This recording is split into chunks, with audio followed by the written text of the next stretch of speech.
The following production is part of the Play Some Video Games podcast network.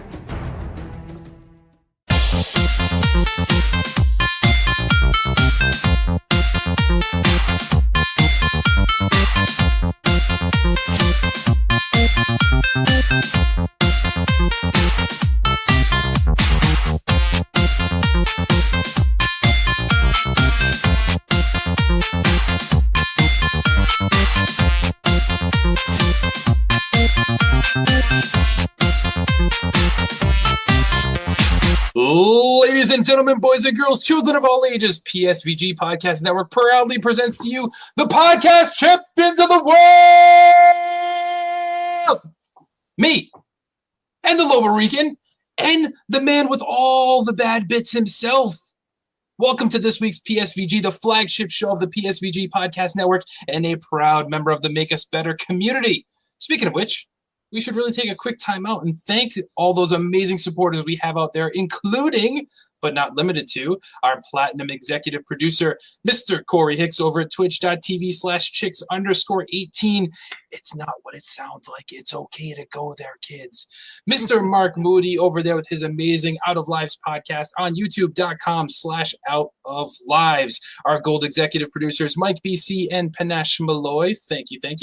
And then, of course, all of our executive producers, Tony Hutchinson, Donnie, Reece, Stephen Iafrate, JoeySplats, Caro, Underwood, Dante, Bellini Jr., Jared Gauthier, Dude 427. Then there's me. Then there's Josh Borbone, or Blood Borbone if you prefer, Tammi Ryan, Robert Miller, Tim Aulph, Martini Jean, David Ray, and Jesse Armstrong. And hey, thank you to all of you listening, and you can help support all of us and learn more at patreon.com/makeusbetter. Thank you so much to everyone who helped contribute to the cause between PSVG, the Capri Collection, as I'm calling it now, his library of podcasts, Bad Bit Games, Warp Whistle Podcast, the Nintendo Nostalgia. We say thank you to everyone who listens and supports us. We are humbled by your support, and frankly, we couldn't do it without you. So, now I can take a quick breath. Q! The Loborican is back. Sir, how are we doing? Doing well, man. The humidity in the DC area is awful. And yeah, man, it's just every time you step out there, you better be wearing like nothing because you're going to sweat through it. But otherwise, going well, man. Going well. Just enjoying some games, getting ready for a fall season of new titles, and just getting excited for what's out there, man. Just kind of taking it easy. For sure. I will say, though, I do not advise going out in DC wearing nothing because I'm pretty sure there's laws and stuff, and you have a lot of. Are there laws? I think we're in a post-law paradigm shift. That's true. It almost does seem like that sometimes. But so I feel like that's another podcast that we can brainstorm later. Yeah, definitely. PSVG After Dark, PSVG. Exclusively to our Patreon producers. No, but speaking PSVG, of hot, afterthought. Yes, exactly. Ooh. I like that. Speaking of hot, Mr. Bad Bit, Joseph. How we doing, man? I'm pretty attractive. I give myself about a 7. I'm passable. I'm doing okay, dude. I'm sorry if you guys heard that. There was like 18 motorcycles. I did hear that. I was like, what is going on? Fast and the Furious out there, and they're just like, we want to be as obnoxious as possible because it's a soup outside. It's awful. It's hot. Let's just be as loud as we can. Let's do it. So I'm doing all right. You know, just chilling. They're trying to chill because it's too hot. Yeah, all three of us are on the East Coast. But can I tell you something, Kev? East Coast, Absolutely. West Coast. Are you free sometime where I could just like record what you just said? Think of the beautiful people on Patreon because you do have 18 million times better than me. I don't know how to pronounce names. See, because when I read, I'm very literal, a very concrete thought type of person. So I see the name and it has more than 2 syllables, I'm out. I will say, so most of the people I know, so that makes it easy for some of those names. And then the ones I'm not super familiar with yet, I do type them out phonetically. So I have it written just like it's pronounced. So I don't worry about it because in my head I'm like, they don't know that I'm spelling their name wrong. I'm just spelling it as I need to say it. Yeah, that's why I just did, because Sean yelled at me. Sean loves to yell because the first time it was when I thanked Corey Hicks, twitch.tv/Corey, chicks_18. And Yeah. I said, it's not what you think, equally as amazing, though. And he's just like, don't do that. Please don't do that. And what do? I just don't listen.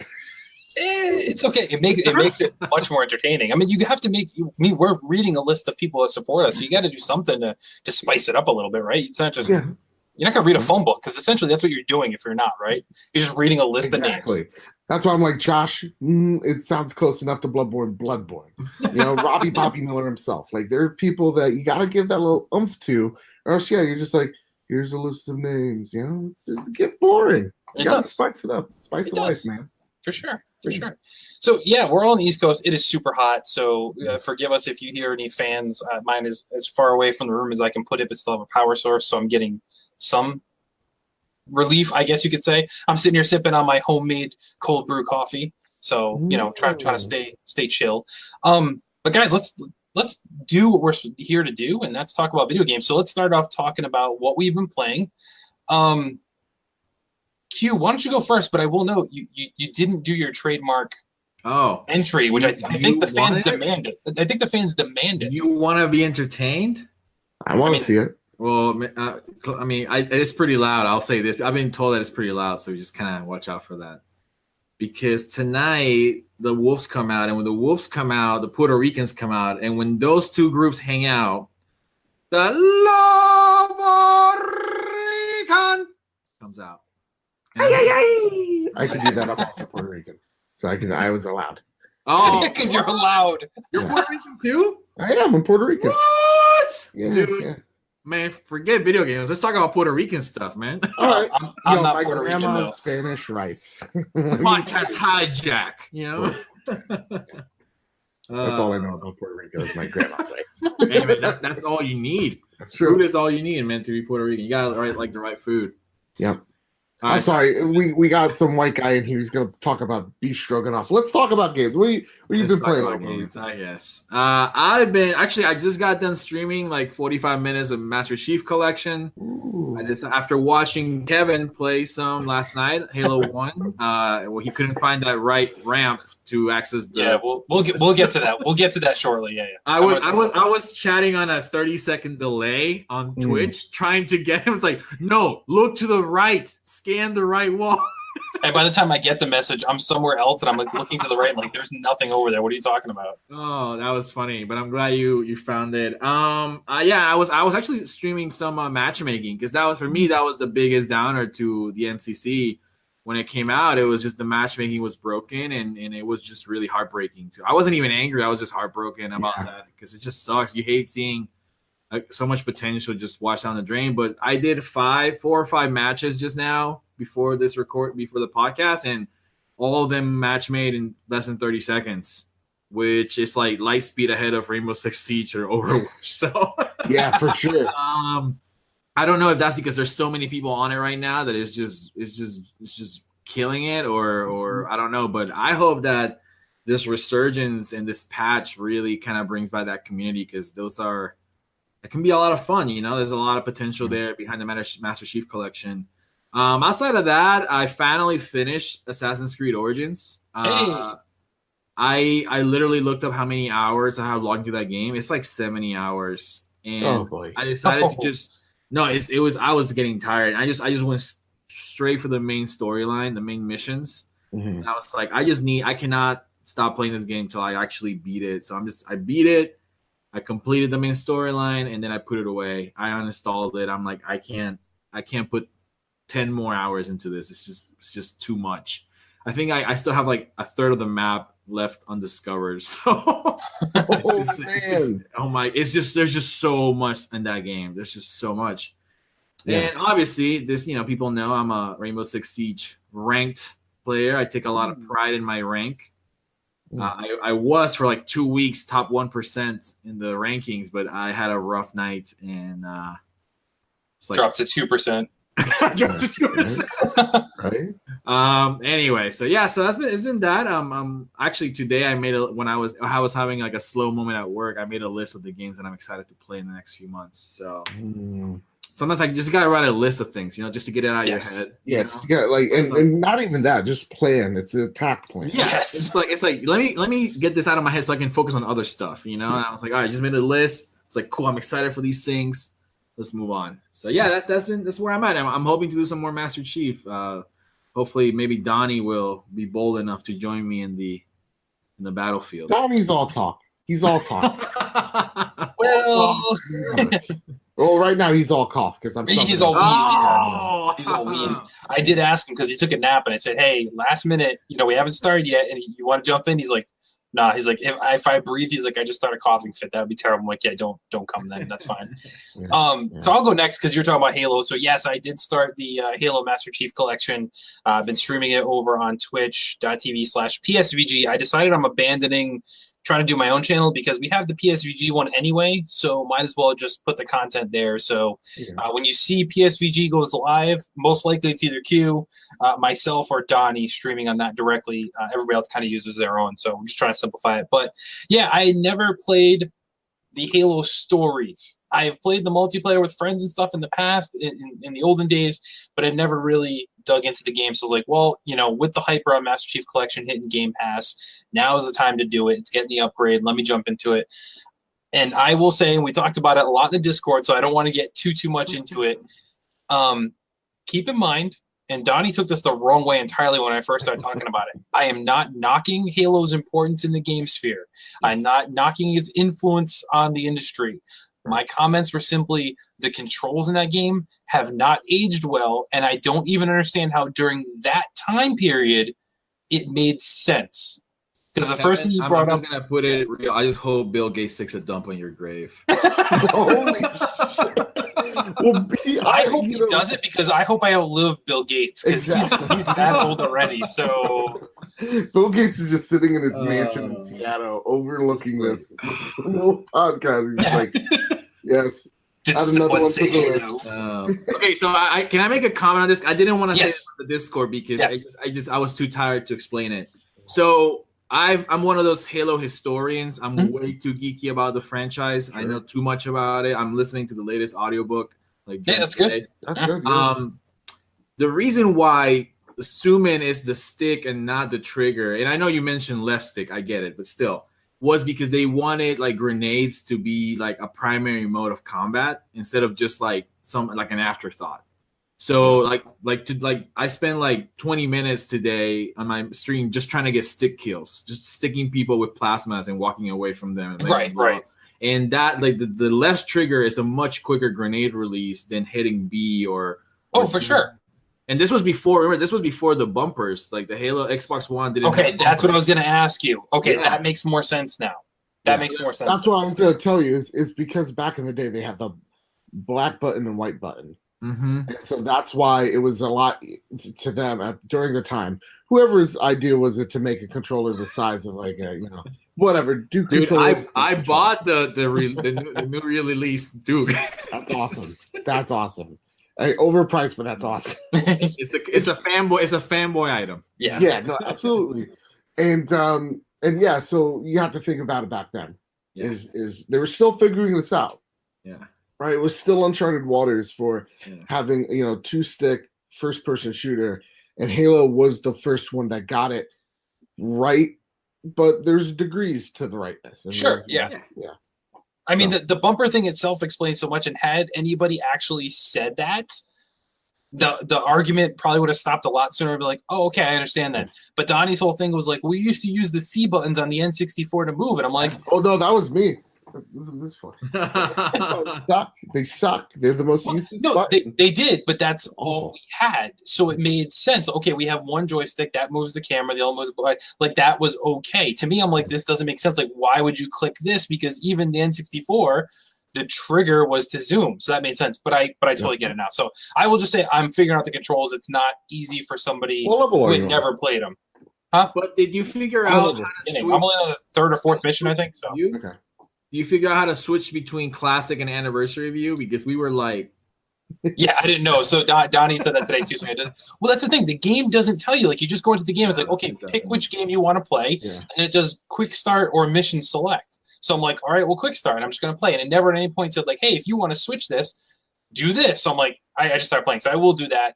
I can do it in the middle of the game. It's not gonna make me start over, right? No, it's actually that's one of the cool things about it. Like, okay, great. That one and Halo 2, they switch seamlessly, like spontaneously between one and the other. Perfect. So I'm all for it. Like I said, I'm not giving up on the game by any means. I want to play it. I need to play it as a gamer. I need to experience this. I'm not that person who's like writes it off. You need to get to Reach. Reach is my personal favorite one. I will. I'm going to play through them. Like I'm completely committed to this. The Warthog controls were the other thing that really confused me. I'm like, that made no sense. You don't get that right for a while. Yeah, so it's whatever. I'll avoid it except when I have to use it, and that's fine. So that's all I'm going to say about Halo. I am playing it. Check out the streams. I'm going to continue streaming it all. PlayStation side, I am still working through God of War so I can get to Spider-Man on time. I am about 80% through God of War at this point. I hit like a turning point in the story where I was like, oh, all right, now I'm digging this, and it just kind of like tore through a huge chunk of it over the weekend. I guess I could probably do some mild spoilers at this point because everyone's played it. I think I'm like the last person who hasn't played it. The second I got the Blades of Chaos again, I was like, yes, thank you, Jesus. Or Shu, whoever you want to give credit for that. Shu also to you, yeah, so it's fine. But still loving that game. Absolute masterpiece. Once again, Sony with their exclusive just knocks it out of the park with God of War. Fantastic. Yeah. And that's like a mild spoiler too. Like, yeah, it's not really. You're not even getting there, Kat. No. I'm not. Yeah, I'm not. I wasn't talking anything story mode, but I had blocked out. I put blinders up for everything God of War. Like I saw like the initial E3 trailer, and that's all I followed. I didn't watch anything else as it came out. Like I was like, nope, I'm sold. So I don't need to watch it. So I just assumed I'm gonna have this axe the whole time. And that's the only spoiler I'll say, guys. You don't just have the axe, so it's fine. The next game I was actually waiting to drop on Switch, and then I discovered it was already on Game Pass, and that was Graveyard Keeper. So not a big title game, but that was something everyone was talking about. Like, hey, it needs to come to Switch. It needs to come to Switch. It's like Stardew Valley, but in a graveyard. And I did stream a little bit of it this morning, and I will say, yeah, it's like Stardew Valley in a graveyard. That's exactly what it is. It's a little bit zany, but your character dies essentially, and your afterlife mission, I guess, is to serve in this graveyard, burying bodies, harvesting things, and just unlocking tools. But the mechanics work very much like Stardew Valley. So interesting, but I haven't played enough to really comment on it too much. The one I did pull the trigger on here, though, Nintendo had a Switch sale. Go figure. Last week for Ubisoft. I don't know if it's still going on, but I did pull the trigger and buy South Park: The Fractured But Whole. Oh, nice. How are you liking it? I love it. So I will say I'm not a South Park fan. I'm not against South Park, but I haven't watched it in like 15 years at this point. Like I watched it for years when it first came out. But this is amazing. Like I'm absolutely digging it. I'm loving it. The mechanics are good. It improved upon the Stick of Truth. Pretty much in every single way, but kept the whole like I'm playing an episode of the show, like because that's what it looks like, sounds like, feels like. It's all good. So I am loving that. And the last thing to kind of wrap this portion up, we know that the pre-order plug is being pulled on Amazon, or by now it actually has been pulled. Really? So I scrambled and pre-ordered as much as I could, knowing that even I can just cancel it if I don't want to do it. It's fine. Since I'm game share partners with Donnie on Xbox, I don't really buy anything physical on Xbox. So, and a lot of stuff Donnie and I already pre-ordered, like all the big releases for like the next year and a half. So it's already paid for. So these were all Switch games, but I pulled the trigger, pre-ordered Mario Party, Smash Bros, of course. Metroid Prime 4, even though we don't even have a release year on that yet. It's listed on Amazon for pre-order, so I did it. Fire Emblem, Three Houses, and Yoshi. So I pre-ordered all those games.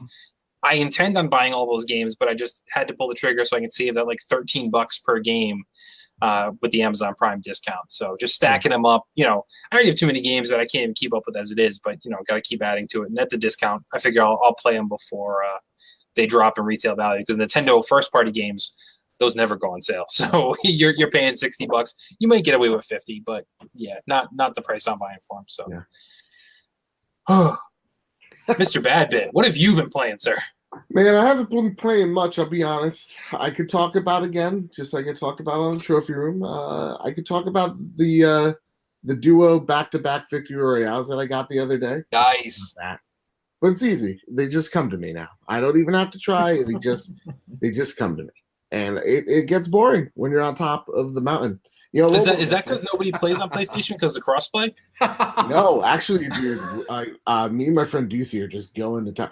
It's actually, oddly enough, I find it easier finding matches on PlayStation then on my Xbox, then on my Switch. I've never played on PC. But I mean, it goes to show there's 80 million, PlayStations out there and like 5 Xboxes. So I get it. But no, yeah, I've been playing a little bit of that. Played some Overwatch with some Mub people, Aaron Doherty, Tammi, Dude 427. That's right. Yep. Yeah, we're cleaning house, but I get too angry in that game. I really do. I miss my mouse and keyboard. I need it. Played a little bit of Dead by Daylight. After this, I think I might be playing Dead by Daylight with some beautiful Canadians. Is Sean Capri and Fiona McKinnon. So yeah, I'm gonna be scaring my friends tonight. So I'm excited. Nice. You hear that, Sean? You're beautiful. Somebody thinks you're beautiful, Sean. Oh, he's handsome. I feel you on Overwatch, though. I feel like last time I played with like a full team, at some point I play Orisa, so I'm a defender. But I get to see look the entire map because I'm kind of like holding a position, Yeah. And I'm like, come on, hold the right flank. They're coming right. Everybody shift fire to the left. I feel like I'm Napoleon out there. Like, we almost got him. Let's go. Yeah, I'm diva, so I don't really have much skill or say when it comes to things. So, yeah. I suck at Overwatch, so I can't. The couple times I've played it, I don't get it. I don't know. But I'm about that Fortnite life. Although I'm trying to break the habit as much as possible because sure as Joe, it's like. Anytime you boot it up, you're like, well, this is just easy to jump in and play. So I'm just going to play it. But it's like I have so many things I need to play. Right. That's like I shouldn't be playing it, but I go back to it. And I've gotten better. I'm not playing it consistently, but I still get my fix a couple times so I can do it. So Yeah. Let's talk about some news, Kev. I'm pumped. Yeah, let's get to it. So it's time to listen to all the amazing things that's happened this week so far. It's time to check out the news of the week. This week in Play Some Video Game News. So, gentlemen, first up, to continue the Fortnite talk. Yes. Now, I know Q's not huge on Fortnite, but he does play it every once in a while. You play it. So, the mysterious giant cube that has plagued us this season continues to do strange things, I guess you could say. So, it first appeared a couple days ago, actually. I think it was around the 25th or so, in Paradise. What the heck's the name of it? The desert area of the map. Just call it Nevada. Sure, yeah. It appeared there, and it's kind of just been making its way across the map now, which is kind of weird, and it's been changing colors and doing different things. Like right now, if you get near the cube, gravity is kind of gone, so you can do like the super jumps like you used to be able to do with the moon rocks. They'll refill your shields, and you can bounce off of it, and you can get launched off the top of it and then die a horrible death as you fall from like heights I've never seen before, which is amazing because you see people going out there just to take a look at it, and then they just get blasted and die, which is funny. But then like occasionally I'll just walk by there and there's like people just staring at it or knocking the beach balls into it, the golf balls into it that have been added this season, and I let them just stand there for like a minute or two, and then if they don't do something, I just kill them and get some easy kills that way too. So yeah, it's just another example once again. So last season we had these strange artifacts pop in to kind of give away that this season was going to have to do with time travel and like the weird things that are popping up, whether it's the dinosaur bones or the carriages and the warps that we're getting here. So is this a sneak preview of what's to come next season? Is it just Epic still kind of screwing around with us? I mean, I've never experienced a game that, number one, receives such regular updates. I mean, weekly we're getting stuff happening, but almost daily different things can happen in this game. I don't think anything else has ever been like this. So whether you like Fortnite or not, that's not really the topic of conversation. Is the dedication this team has to this game and keeping it alive and keeping it fresh, whether it's adding new modes, adding new things like the whole addition of the basketballs and beach balls and golf balls this season. They're just constantly giving us new stuff to look at, to wonder, to speculate about. I think it's great. I mean, Q, what do you think? Like you said, you're the kind of the casual player here, but like, does this stuff interest you at all? Do you see what they're trying to do here? I love it, man. I love it because, and this is what's cool when you have a game that people are really into, but it's not really competitive in the sense that there's no like pro or whatchamacallit, like rank component to it. Mm-hmm. Like if this happened in Siege and you have all these weird things happening, I'd be like this is impacting my game too much, you know, like these random variables need to go away, or these changing variables. But I love this stuff on Fortnite because it keeps the game fresh. It keeps the game in the headlines, right? Like you're talking about it, we're talking about it. And it just keeps, I mean, it's just good. Even if you don't want to, even if you're not that great at it, I'm not great at it. I get like 5 or, maybe 5 kills a match and then I die. But like I feel like the only time I won the game is with a team, like squad play. I think that's what it's called, right? Yeah. But I think it's super cool that all these things happen. Like for me, one of the coolest things I've seen in video games was Thanos showing up on Fortnite. Yes. I love that. That was even getting killed by him was cool. Oh yeah. I was like, this is great. This is the coolest thing ever. And I just love this stuff. I don't know what it means, but I just think it's awesome because it's like the game is building a lore just inside the multiplayer. Yes. Exactly. And it may not amount to anything, or maybe they will, link it all together like in 10 years, Yeah. But it doesn't matter because it's just fun and it keeps the game fresh and it keeps people, there's people go and they stare at it. And that it's like you have like an open world game inside of a match. Mm-hmm. And if you die, you can jump into another match immediately and go look at it again. Like it's almost like a multiverse. Yeah.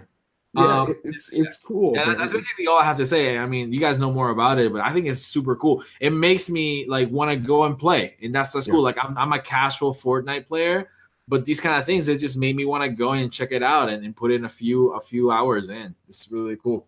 Yeah, for me as like a vet of Fortnite, like I'm already level 100. I got my week 7 challenges done. I got everything done. It's not me bragging. I'm getting to a point, guys. Trust me, audience. Okay, Sean Capri yelling at me. There's a point to it, and that's I've already done everything. The progression's over, so I can sit back, relax for the next 20 some odd days and not play this game. Like, theoretically, there's really no point of me winning a match because there really is no point because the progression's gone. But because this cube is here, it's the reason why I went back in the other day, right? I was going to sit back. I was going to just relax, maybe play some Dead Cells. But then I noticed that, hey, you know what? My Switch isn't plugged in. I got this shiny new, 500 edition controller. Let me try this bad boy out. And yeah, like it got me back in. And to jump on Lobo's point here, it is so awesome. This is what, me and that Ninja Dev, we got into it yesterday, right? We were talking about You were his spot of the day. I wasn't. Yeah. The target was off Donnie for a day. He was going after Joe. But I made a point that this is actually the reason why I love Epic, and the reason why right now Bungie, like I love Halo. I grew up with Halo. I used to color my stormtroopers green so that I had a Master Chief. I loved Bungie. That was my first developer I ever fell in love with. And track them and follow them like a creepy person. Now I look at Bungie and I look at the game, Destiny, and I have no feelings for it. No fondness, maybe even aggravation, because the content that they release is crap. Like Warmind was crap. What was the other one? I can't even. Osiris. Curse of Osiris was bad. Yeah, I didn't like that one. And there's these spread out DLCs of months and months spread apart. There's no real reason after you beat the raid a couple of times to play the raid again. There really isn't, right? I mean, yeah, you got Crucible, but there's only so much until that gimmick fades, and the gimmick's faded. Now, Fortnite isn't the same game for sure, but the one thing that I have to give credit to is how Epic has done their seasons. Right, it's $10 or free or whatever amount you want to pay for it. It's there, right? It's on every single platform. The game is huge and popular, and at the same exact time, every single week, there's something new that's happening. Something just happened in that game. There are thousands of people working on that game, just like there's thousands of people working at Bungie, and it's the reason why I love games like Fortnite. Why I love games like WoW, why I love games like Overwatch is because, yes, there's a subscription fee to WoW, but every 2 months, something crazy just happened. And there's a reason for me to go back into it. Every 2 months, there's a reason for me to get back into Overwatch. A new character dropped, a new map, a new whatever the case may be. When it comes to games like Destiny, I kind of just look at you and go, it took you a year to get back on track. So when it comes to Fortnite, to get this whole rant aside, I love it because every single week we're talking about Fortnite. Like, what's this new cube here? It's all eyes on them. They're playing the media and gamers like a fiddle, and they're doing it in the best way by treating them like they're people, not dumb idiots. You know? I think you bring up a good point, and for me, that's like, I don't think this is the expectation. I don't have an expectation for DLC to be free, and I think that's a chat that was happening on the Discord earlier today. Sorry if you're listening to this podcast like 3 days from now. Yeah, right. Come join the conversation. Is the idea? Come join the Discord. Is the idea that if the community knows you're generating a lot of money through microtransactions and all this other stuff, there's an expectation that at some point you'll deliver something free, right? And you can argue Destiny does deliver free stuff like these events, but the thing is that compared to the standard being set by other AAA games out there, where you have like entire DLCs dropping for almost zero cost, like like 2 new siege operators 4 times a year, free. You know, it's like well, I don't have to pay a single cent on siege. Why would I go drop $40 on this other game? So and I don't want to sound like a brat. I'm not saying I'll never pay for DLC again. But for me, it's like, give me a good reason why I should drop money on you when all these other games that I could be playing are giving me free stuff. And I think that's a great point, is that we're not expecting, because every time you're like, you know, like my whole thing with Destiny is you either have your microtransactions or your season passes. You don't get both. And Sure. Okay. For me, you know, like, you know, someone just in the comments like, $1.5 million a day will do that.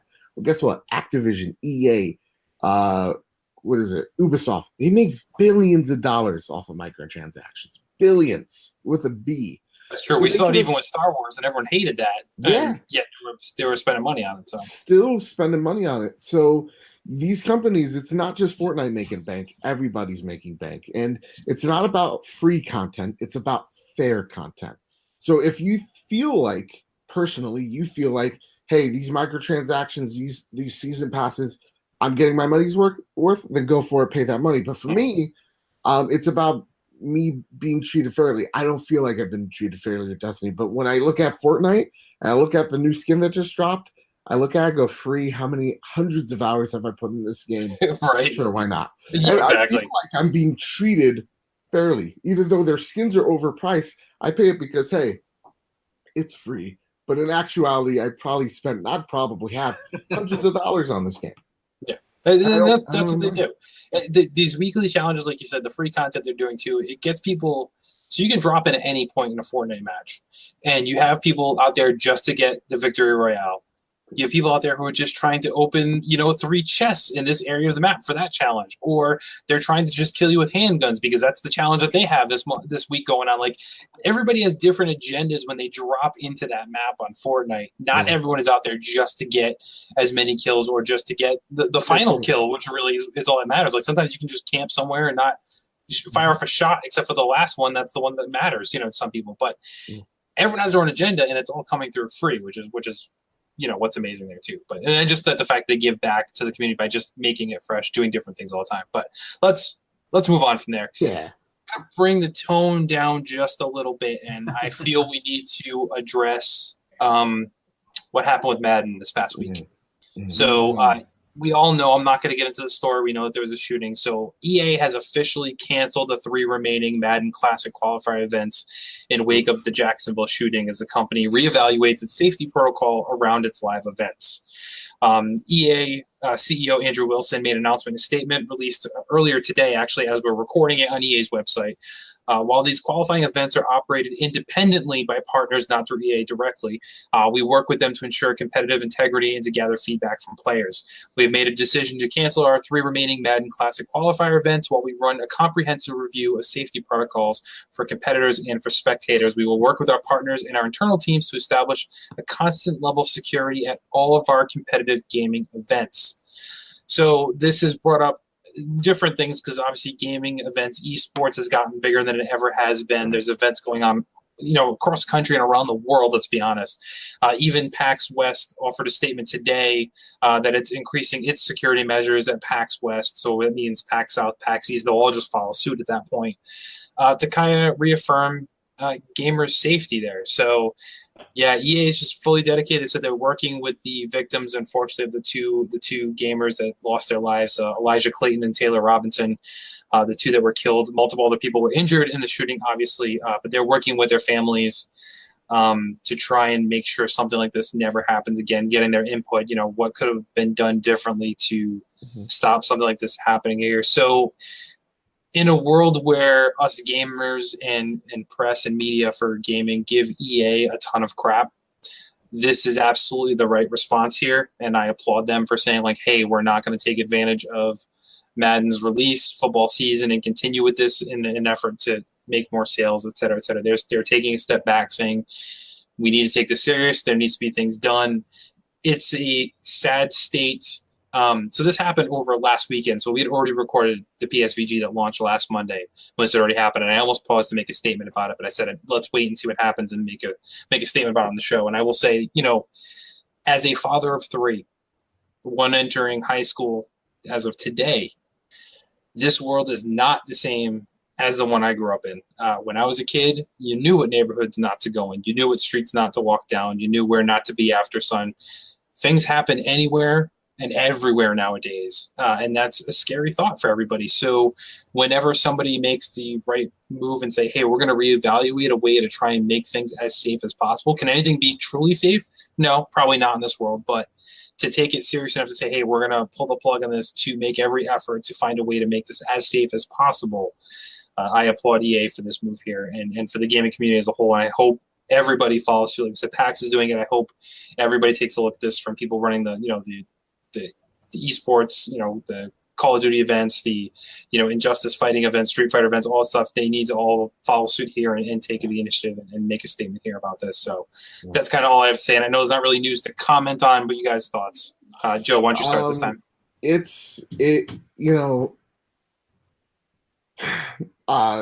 I was at Next Level Games. We did a Nintendo Talk live with Bobby, Nintendo Guru, Joe After Work Jams, and it was awesome. It was a great event, right?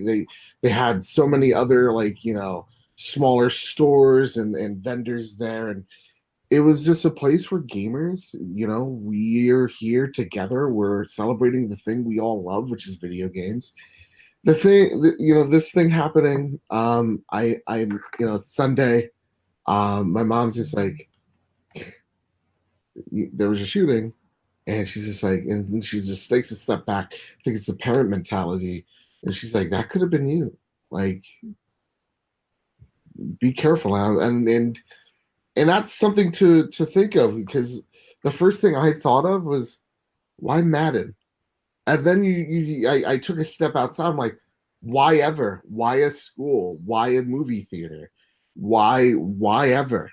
And a lot of people on the internet, and I'm going to say it. Can I curse?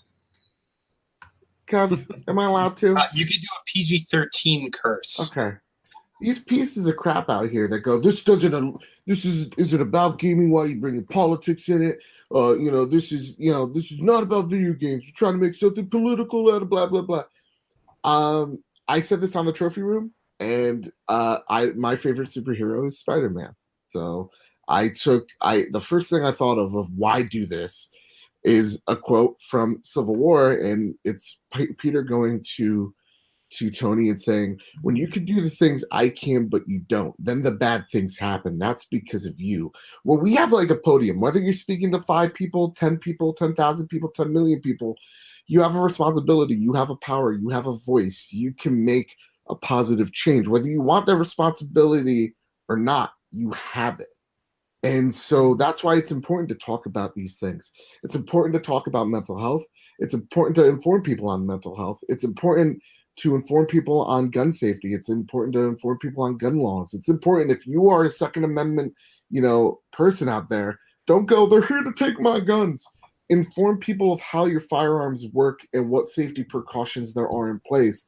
And at the same exact time, for the people who don't know, reach out and say, hey, but we understand, but there needs to be more precautions. We're not here to take your guns. And then at the same exact time, inform people on mental health.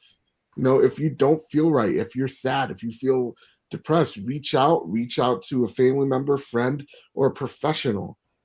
And unfortunately, we become so polarized as a nation that we just immediately go on the attack. I saw a person blaming video games for this event, and it's stupid, it's ignorant, but that person's just there to get the attention so that he can make an argument so that he for some reason benefits him. Vice versa. There's people on the left and the right. What you need to do is call up your representatives, call up your local representatives, your state representatives, your congressional, your House representatives, your Senate representatives, and let them know that you're going to vote either way. We need mental health reform. We need gun reform. And that's how you make that change. You go, hey, I won't vote for you if you're not doing A, B, and C. That's how you make change. It's not by a Twitter post. It's not by making a video, you breaking your gun. It's by going out there and informing and having the conversation. Instead of being on the attack, have a conversation, because at the end of the day, two families lost their family members. A mother lost a son, or mothers lost their sons, fathers lost their sons, a brother lost a brother. Like, people have lost, and let's get off our high horses and let's have that dialogue. So that's what I gotta say. Yeah, I agree, and we'll get to you in a sec, Q, on this one, because I don't really have too much more to add here. But the biggest thing is like you said, Joe, is regardless of where you stand on gun control, or everybody just saying, no, I get to keep my guns. No, you're trying to take my guns. Nobody is saying either. I think what everybody is saying is, like, we need to have a conversation about what this is. And that's what nobody seems to want to do. They rather just say, they're trying to take my guns, and the other side saying, I am going to take your guns. Like, it needs to be a conversation. That's what I think every politician is too scared to actually try and come up with a resolution. What that is, who knows? But they're not even having the conversation. It's that's also just the bots. Like, so many people actually think, like, the people that are saying that aren't even people. They're probably Russians, if anything. Like, they're just meant to disrupt the conversation for happening. Ignore those people. They don't belong in the conversation, so they don't get to make the change. Mm-hmm. Talk to the people that want to have that conversation, and then you can start educating yourself, because being educated is your weapon here, right? It is the thing to fight ignorance with, and that's how you make progress. Ignore the bots, people. That's all I gotta say. Agreed. Q, your thoughts? I don't have much to add on this topic. I think that I'm a former soldier, so I feel like I live by the philosophy of be the hardest person to kill, and I hate saying that, because what I'm not saying is go out there expecting to be ambushed. That's not what I'm saying. I'm just saying is be aware. You gotta be alert, man. Like, I go out to, I love going out to sports. This weekend I'm going to 2 college football games down in North Carolina where my family is at. And I look around, man, and people are really relaxed. And what I'm not saying is be stressed out, be tense, be freaking out about the next attack. But you gotta be aware, man. We live in a world where there's a lot of communication. I don't tweet out. No, I when I post on Facebook or on Instagram, like, a picture of my location, is always like 30 minutes to an hour later. I never post my location, my real location, because I'm more like, no one needs to know that. My family doesn't need to know my actual location right now. Like, that's, they can find out 30 minutes from now. So, I don't, I don't want to comment much on policy. I think what you guys said is dead on, that we got to have a conversation, but then you got to do what you can do to be the hardest person to hurt and kill. And like I'm saying, that doesn't mean shoot first. That's not what I'm saying. Right, what I'm saying is be vigilant and be safe and be wise. You're a dad, Kev. Like, there's things that, you are aware of as a dad that I'm not aware of, when you go out there, when you take your family places and things like that. So, and I think that, unfortunately, we live in a time when you gotta be smart. You gotta be wise. I love when I was in college and I would get these text alerts from campus police at like 2 a.m. in the morning. Someone got mugged on the darkest road in campus. I'm like, Why were they walking down that road at 3 a.m.? Exactly. And I'm not saying we should live in fear, but you gotta make wise choices. So whether you look at your habits, look at what you do and how you live, and ask yourself, is there a way that I could make myself less vulnerable, right, or just be more safe? Not out of a sense of fear, but out of a sense of responsibility, right? I'm a married man. I gotta protect my wife. That's that's my duty. So how do I protect my family better? Not out of fear, but out of a responsibility, like Spider-Man. So that's all I gotta say. That's a great segue, because speaking of Spider-Man, I like that. we're going to lighten things up a little bit here. Marvel Spider-Man is coming to PlayStation 4 on September 7th, as we already know. But as they announced yesterday, as we're recording this, not long after, a trio of add-on episodes will be released for the game.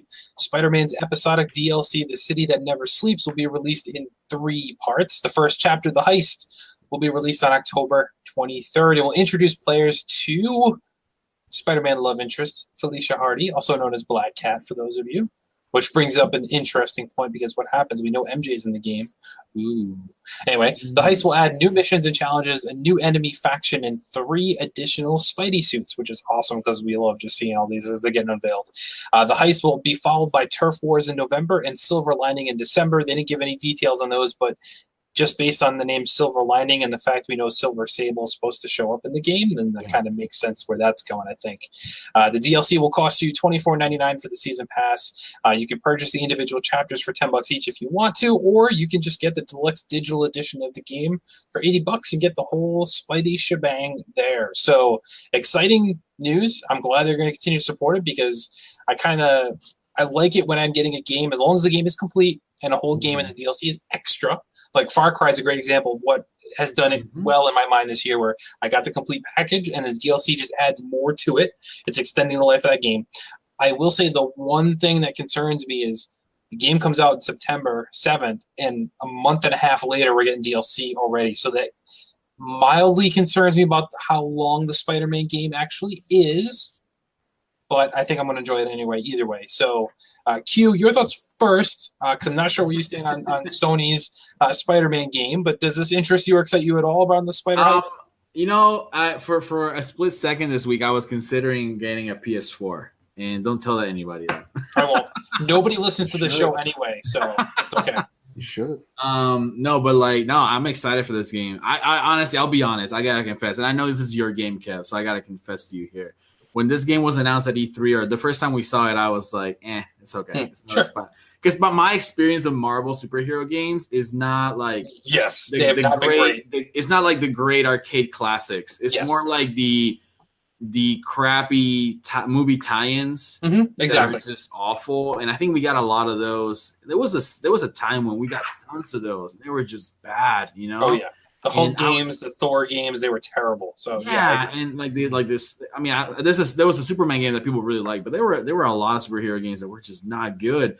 And I feel like after that, you had this Lego kind of took over that world, right? And they started making polished games, but to be honest, they don't appeal to me. They're not for everybody. I agree. Batman was the only other superhero game that was really good. But that's why I like Thanos so much, because I'm like, oh, here's a really cool Thanos that I can play as. It's not a kitty Thanos, or a Lego Thanos. I love this game. This game looks awesome, and the more I see of it, the more I get into it. And I'll probably, if any of you guys stream this game, I'll probably tune in. I 100% will be. We know Bad Bit will be. So yeah, I think Seth is going to play it too. So as long as I can finish God of War and I can scrape together the pennies and search in the couch cushions, I'm getting it day one. So sounds good.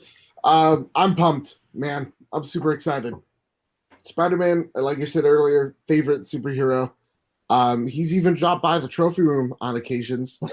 He's going to. Yep, September 12th, he's coming by. He's going to be the guest. I of course, I scheduled a bowel movement for that day, so I'm going to be out of commission. Kyle's going to be hosting that episode. So it's going to be Kyle and Spider-Bit. And let me tell you guys, I'm ready for this game. I am so pumped that Insomniac is making it, because they are known for making really quality games, just absolute quality, fantastic. And Sony, with their track record with all their first-party games, since The Last of Us, for the most part, there's been a few duds here and there, but for the most part, knocking it out of the park. So when I saw Insomniac, when I saw Sony the first time, I was pumped. Now I am media blackout. I'm expecting a great game. Am I expecting God of War levels of amazing? No. I am expecting a great superhero game. I'm expecting Arkham, but with Spider-Man. Sure. And all I'm going to do, I've heard that the story is anywhere from 20 to 30 hours long. That's good. That's what I expect. Yeah. When I hear this DLC announced, I'm of two minds, right? First thing you think of, it's a month afterwards? Yeesh. But Insomniac has said that they put a small team on this, and they are still working on it. Oh, that's true. That's a good point. It isn't something that is being held off from the game. This is a separate story. And at the same exact time, the way I think about it as a business, you want to make sure your game is as relevant as it can be during the holiday season. Absolutely. So what better way of constantly being able to promote this game? You said October, November, December is all where all these things. Yep. Literally, it starts off the holiday season. Spider-Man kicks it off. It comes right after Red Dead. Then during the Black Friday sales, you could have a bundle, or you could still promote this thing. Go, hey, $40, and there's new stuff out there. And then December, you wrap it all up in a nice little bow. Instead of what happened with like a game like Horizon Zero Dawn, is that I played it as my game of the year 2017, and then that's unpopular because Legend of Zelda, whatever. Breath of the Wild. Oh my god, it's amazing! It's gonna blow your mind, and it's good. But you know that DLC comes out, and it's like 8 months after the game's released. Yeah. In the middle of the holiday season. I don't really care for it at that point because I'm off to playing Watch Dogs or whatever the case may be that year. So for me, I think it was Assassin's Creed, but nonetheless, like I'm out there now in the heat of the holiday season. So for me, this is perfect.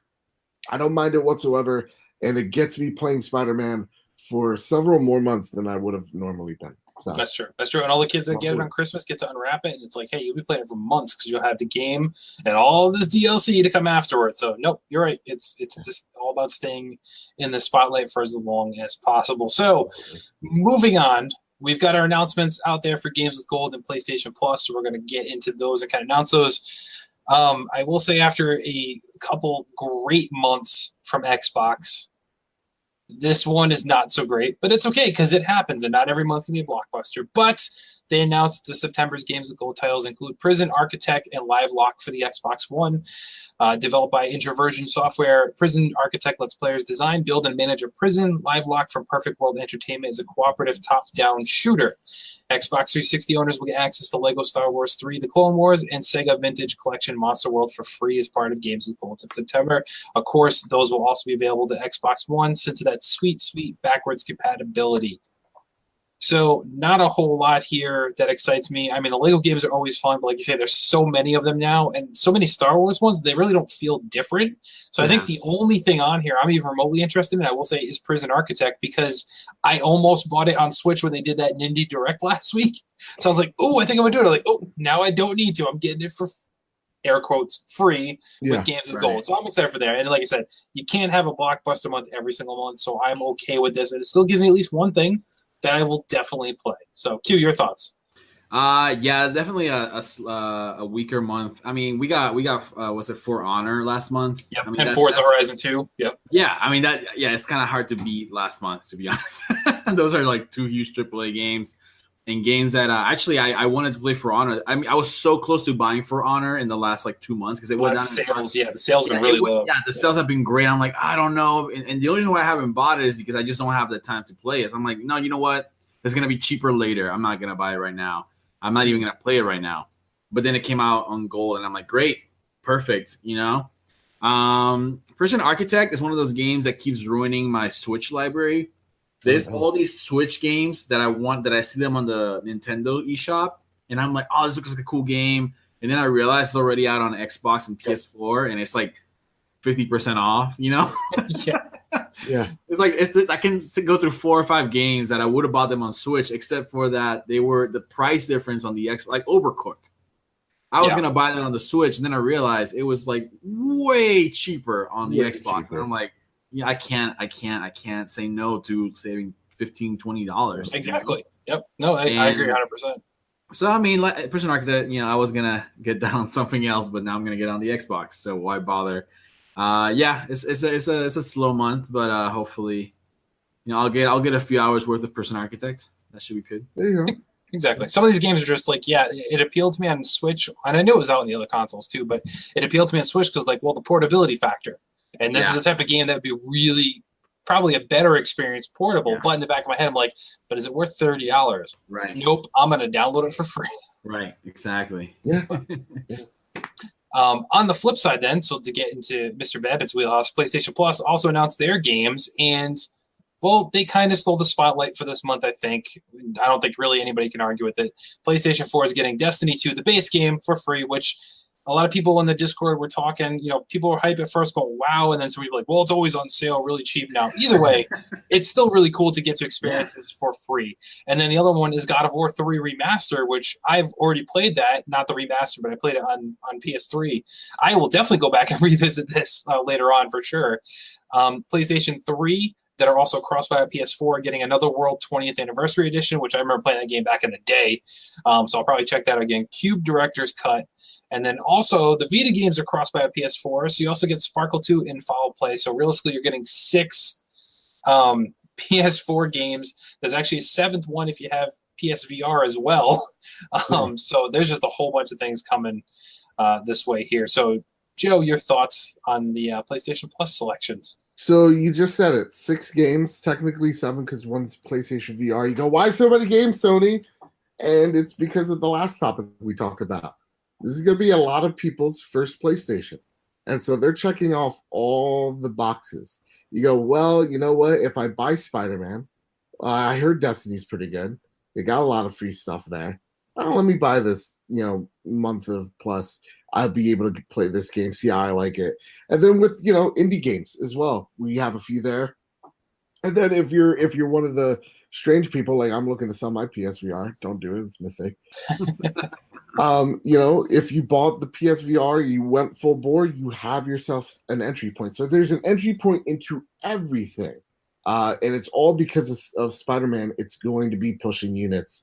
The PlayStation 4, man, it's going to sell big. I want to see the numbers and the attach rates of PlayStation this month. It's going to be something to gawk after for sure. For sure. So we shall see what offers up next month, but go get those quote-unquote free games while you can, everybody. Because more games always equals better, and it builds your backlog of shame to the point that you will get a new console and realize you didn't play 30 of the games you own on your old console before you upgrade. So it's all good. It's fine. It's part of being a gamer nowadays. So the last story we'll talk about tonight, because we're running a little bit long here, and I do know the Nintendo Shack is going to cover it, but I don't care. I want to talk about this one because I found it interesting. Yeah. Cosmic Star Heroine developer explains its frustrating experience in working with Nintendo. So I have some strong opinions on this one, but let me get into what the story was first. So Robert Boyd, co-owner of Cosmic Star Heroine developer, joined a topic and Ask Me Anything type thing, explained the press gave the game an okay number of reviews, but it still suffered thanks to, in his own words, a lack of support from Nintendo. We couldn't get Nintendo to mention the game anywhere. Real shame, since even a retweet from Nintendo probably could have given us a big boost in visibility. I get that it was just a port, but after spending months getting stonewalled by Nintendo when trying to get permission to release the game on Switch, and getting it a publisher so they can get it approved, still getting ignored by Nintendo when the game was done and set to release is highly frustrating. It's a good game, and I dare say a good percent of those million-plus people who bought Octopath Traveler would like our game if they knew it existed. We couldn't even get somebody to fix our store page before launch, which never indicated that the game had a pre-order early purchase sale until just recently. Keeping in mind the game's not out yet. Didn't even have our trailer on it, and the page went up about a month before launch. There was plenty of time to do so. So this developer, to me, is almost putting the marketing blame on Nintendo for people not knowing about its game. They also point the finger that we've had 2 indie showcases in a little over a week. One was a UK indie direct, and the other one was the US one that just happened the other day, highlighting a bunch of indie games, and this game was also not seen on there, this Cosmic Star Heroine. To me, it seems almost irresponsible. I get the frustration with indie developers, and we have some friends that are indie developers of the podcast and of Make Us Better that we've talked to, and they have talked about how it's sometimes tough to get approval from Nintendo to release your game on the console. Like, I get that part. That can be frustrating. I totally understand. But to then get the approval and have your game offered on the eShop, but then point the finger at that company to promote the game for you doesn't seem to make sense. You can put out review copies. You can get the game in people's hands to talk about it. You can do your own marketing, of course. Every developer has a budget for marketing. That's kind of understood. You can retweet your own things. You can have your other indie developers support you. The people reviewing your game should be retweeting and supporting you throughout the process. I find it to be, quite frankly, completely irresponsible to point the finger at Nintendo. We look at how many indie games in the last year and a half we've had the Switch that have reported like, hey, this game came out on Switch and it sold more copies than PS4 and Xbox combined in a matter of like a week. Like, we've heard so many stories about indie successes on Switch where it's sold way better on Switch than it did on the other consoles, and Nintendo didn't give them any preferential treatment. They didn't retweet their tweets. Nintendo's a big company, and if you see games like Celeste, which got such hype, on Nintendo Switch, but hey, it's available on the other consoles as well. Microsoft wasn't retweeting, hey, get Celeste on the Xbox. I think that's different though. So I'm not fully gonna go ahead and 100% disagree, but I do disagree to an extent. I think when we look at a game like Celeste, right, that game sold like gangbusters on Nintendo because Nintendo put it out. That was their last thing. Same with Hollow Knight. If you're an indie developer and going, you know what? I don't need to be in a direct, let alone an E3, let alone Nintendo, Reggie Fils-Aimé is going to come out and launch my game, I'd be all over that. I definitely would be. Now, I do have sympathy for a lot of indie developers because a lot of games that have been successful on the platform have been on other platforms before, right? So, games like Blossom Tales, great example, right? On other platforms before, or Bastion or Transistor. Those games been on other platforms before. They have a dedicated audience. They have a backing behind them. They're independent developers, but now they are big named independent developers.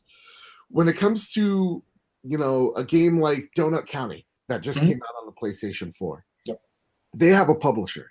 Not many indie developers have a publisher. Right. And publishers help publish your game. They help promote your game. So if you are, and because he is, I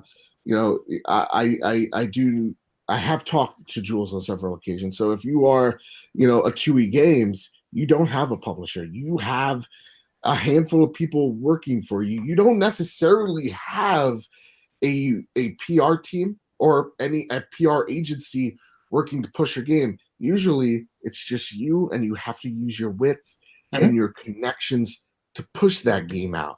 The problem with the Nintendo Switch is that the accessibility to find an indie game, the search on the Nintendo Switch itself is god awful. And then when you go into the featured section, the games that they're showing off right now are games like, and I'll pull them up right here, Okami, Minecraft, Luminous, Monster Hunter Generations, Mario plus Rabbids, Captain Toad.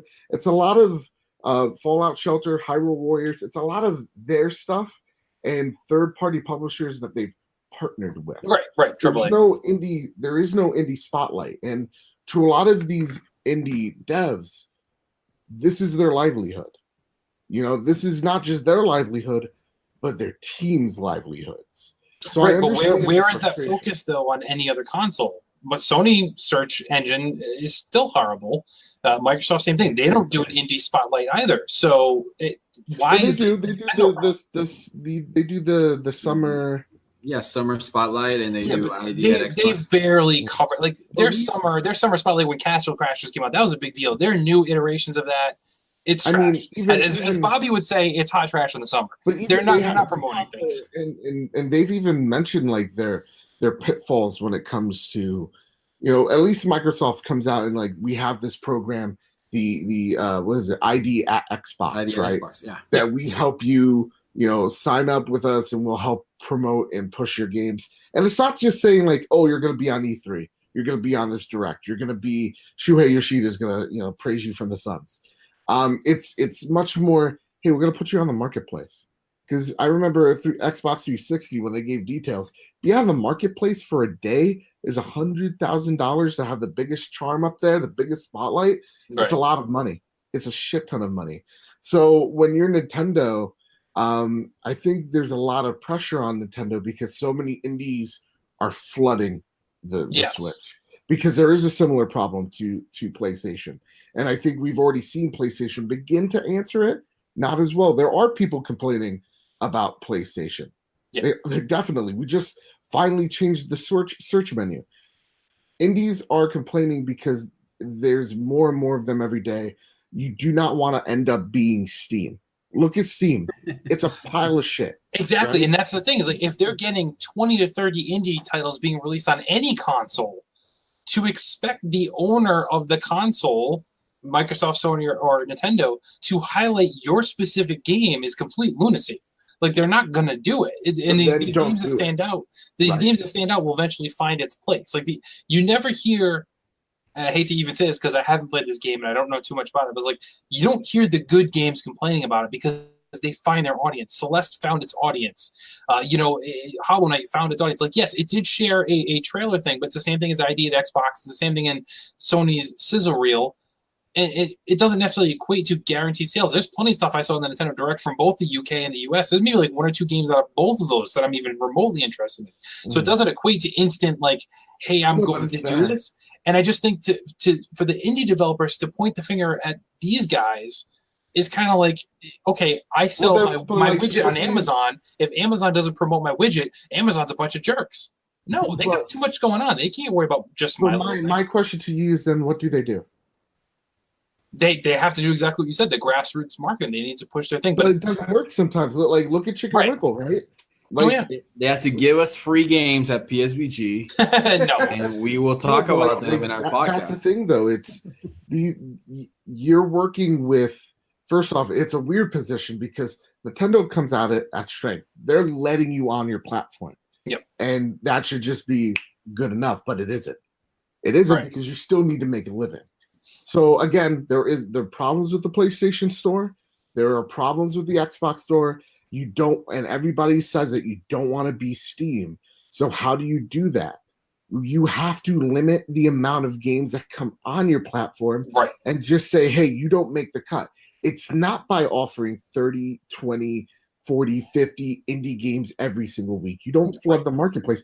There are easy things in place Nintendo can do. You see it with the App Store, right? Oh, here's the editor's pick this week. You get constant games that are on the front page. Editors pick this week. Why can't we have a Reggie pick this one this week? Miyamoto pick this one this week. But see, then it's going to turn to the same thing as why did Miyamoto pick my game? That's my biggest complaint. I think it's just the simple fact of look at the featured section. There are games that have been out literally a year there, still on the front page because they sell. they're big. Not necessarily. Everything you listed is a top-selling game and has been. Like everything you listed was out there. I feel like for every indie that I don't think though. For every indie that kicks butt. Wow, sorry guys. That's okay. There's 15 that are bombing. Yes. Yeah. And I think that's the reality. I think at the end of the day, it's a free market, right? And if your product doesn't click, I have the ultimate. Well, not necessarily in the sense that you get what you signed for. So my question to the developer of Cosmic Star Heroin is, what do you sign for, right? Like if you signed and it said in your terms of agreement that Nintendo was gonna do marketing for you and they were gonna then if they guarantee those things and they didn't do that, then you have all the rights in the world to say, hey, you said you were gonna do this for me and you didn't do it. Yeah. And therefore, Nintendo does carry some blame for the lack of success of the game. But at the end of the day, if all you're signing is you're going on our store with 10,000 other games, But because if you're Nintendo, Xbox, and PS4, you don't want to be the console that is keeping games off your store. Exactly. Right? Because then you're like, well, I'm gonna play. Xbox is indie friendly. I'm gonna get it. I don't want to go play PlayStation or Nintendo. You don't want to be the. So you do want to have a sense of quality. You want to make sure the games that are coming in are playable and are they're hitting like a threshold of quality. But you also don't want to discriminate so heavily that you end up being the console that discriminates. So I think it's a really tough. You're between a rock and a hard place if you're a platform, right? Because you don't want to seem like a bully that's keeping people out and keeping them from succeeding, but you gotta like focus on what's making you money. So it's a tough place to be. I mean, if I was a Nintendo executive, I would easily see it from their perspective, right? If I was an indie developer, I would easily see it from their perspective. There's just easy fixes. Like, why can't there be, like, seriously, like, again, we see the featured section. It's just half partnered crap. It's all Nintendo games for the most part, except for some highlighted stuff that they're probably, again, these bigger companies, it could be on the featured page because they're offering more money. Right. Simple as that. Right? Why can't there be just one page just to help indie games out a little bit? Like you talked about well, there's the new releases, and that's updated every week. But I'm talking about just going one step ahead. And for me, because I think the Switch search is garbage. Like I search a name. I agree. I search a name like I was trying to find Cosmic Star and I typed Cosmic because I forgot the other part of the name. Couldn't find it. And so I had to reach. I was like, see that's different. I agree. That's a different. Those are the things that bring in an indie page, not an indie channel. Just integrate it into the marketplace, and then you could have featured indie games and actual indie games. But then how do you pick that? How do you pick that though? When you have 20 indie games coming out a week, how do you give all of them the spotlight? You can't. Of curators. It's a team of curators. It's simple as that. But then if you're not picked, if you're not curated, you're going, no, wow, I need to censor myself. You're going to complain just like this person is. But at least you're giving them an even playing field because the playing field isn't even right now. Because Fallout Shelter really printing this? How have you guys downloaded Fallout Shelter? I have. I played it a lot actually. God damn. I'm probably never gonna play it. It's gross. Yeah, That's gross. It's not. Be ashamed. But like, no one's playing that but Kev, right? But it gets to be put up there because Bethesda plays nice with Nintendo. And the thing is, we're looking at something out of context, and that's my number one thing on the internet. We're looking at it. What is it, like 20 feet, above sea level here, where we get to kind of look at the whole situation, but partially. We don't know what type of contract they signed. We don't know if Nintendo promised them really anything and or much. The fact of the matter is it's really easy to put out a game. It's really easy to put out shit. And when you don't have a curated storefront, you have Steam. And Steam is garbage. Yeah. It's just gross because it's not curated. But you can try to weed out the garbage like the App Store does by having curated portions. You can have all I'm saying is put an indie tab, indie action game, indie puzzle, indie this, indie that. You curate it into sections so that games are easier to search for. So you could be just in the marketplace one day and go, it's not even Nintendo putting it on the front page, it's giving it a subsection. Yeah, I agree. And that's it. And I think that's where the complaints are. Is that like you do have to beg people and network with people the hardest just to make it a sense. I do. It's not as black and white. There's always a shade of gray. And of course, if you're Nintendo, you're following where the money is, and it's easier to take. It's easier to take a risk like Dead Cells, like Shovel Knight, like here's like all these games that are known quantities. Then take a risk on a cosmic, star heroine. But Dead Cells wasn't unknown. Nobody knew Dead Cells was going to take off like it did. I don't think the developers knew Dead Cells was going to take off like it did. And that's the biggest thing. Is like you cannot predict which one of these indies are going to take off running and blow up. Well, there are people that like their jobs out there are to. It's kind of like I always kind of think of it like you're kind of like the baseball scout. Yes, 100%. Yep. And so you're trying to find the gems in the rough. But Dead Cells also came out a year ago. and then landed on the Switch, and then happened to land on a boatload of controversy. Exactly. And then got eyes on it. Like Yep. Shovel Knight has been on platform after platform after platform. And then during a time where there wasn't 20, 30 indies hitting a month, let alone a week. Yeah. So a lot of these indies that we're pointing at, that was in a different climate. I think that's what we're losing touch on. Right, but is that Get every single one. Nintendo's responsibility to the developers to do it? No, that's where my I think it's a Not their job. responsibility on them to make more money. Absolutely. But Nintendo isn't like, what's in it for Nintendo to put down games? No, they want every game to sell. They don't care the Well, quality that's of the game, why. like they want sales. So Nintendo's not doing anything to put down the games, but for a developer to sit there and whine saying they didn't retweet my tweet, they're not going to do that. They don't have time to do that. Well, they have I bigger agree. I issues think- to worry about. I think the problem is that this was an AMA. It's kind of like our disagreement with Ninja, Yeah. right? It was an AMA. It was off the cuff. It's not something that is manufactured that you got to really think about. It was off the cuff. Probably said some things he didn't want to say or regret saying. Sure.